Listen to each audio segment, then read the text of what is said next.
this is awesome. Watch this. It's all the life sucked out of the snare. Right. All right. And this is the snare. That's your wet-dry control. Right. And now watch this. Isn't that awesome? Beautiful. It just adds that pop back into the snare. Yeah. And then you can go between the feedback type compression, which is like all the old compressors, or you can go to the feed forward type, which is a little more poppy. And then you can back it off and mix between the two. Feed forward sounds a little faster and more aggressive. Right. Yeah, it is. More up front.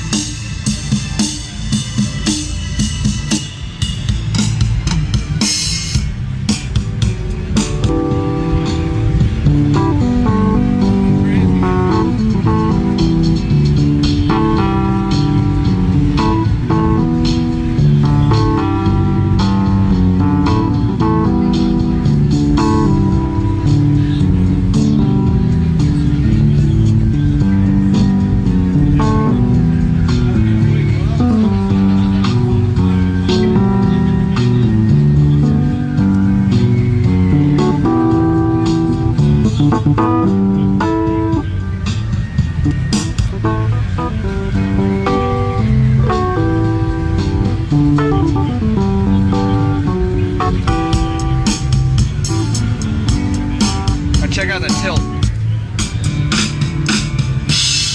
Of course the song ends. Okay, well that's it, yeah.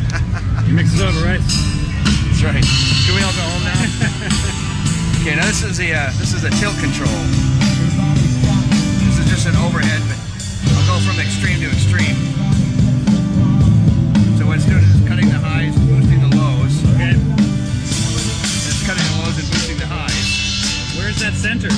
So right around, I don't know, between 5 and 800. Okay, I was thinking 6. So yeah, it doesn't really do anything in that area. So, Right. which you really don't. You don't want to boost it. No. So then we take this and turn it up a little bit.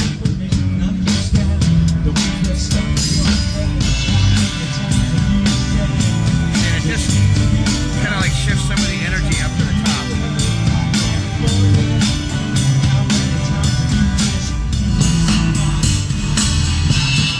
This is then we have the shelving control for Cal here.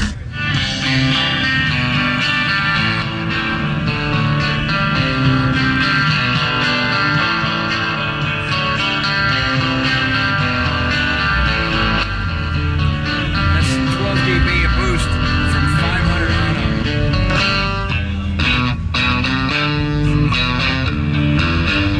But I still got some of the body down here, so what it does is it allows you to pull it back in the mix, so it doesn't take as much space up. But now you got this clear, you know.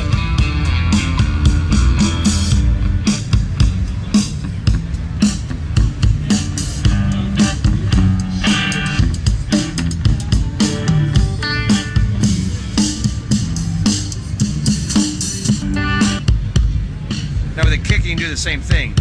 There's the kick.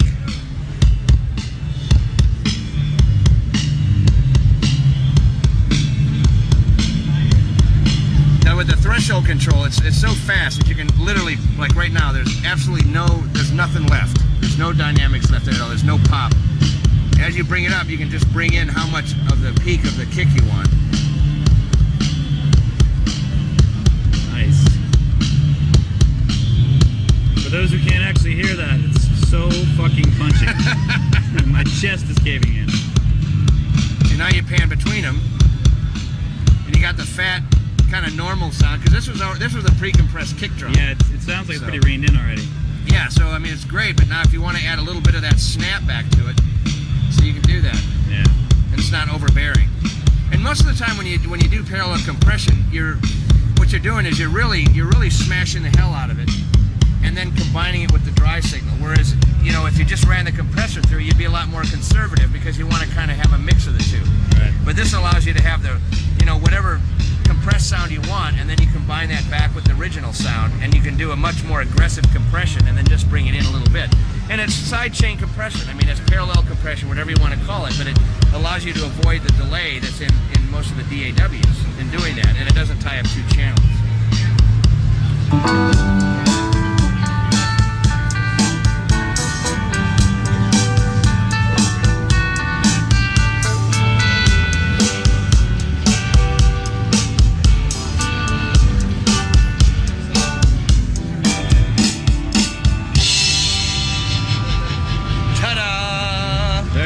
Thank you, Mr. Paul Wolf, creator of the Tonelux. The massive Tonelux system.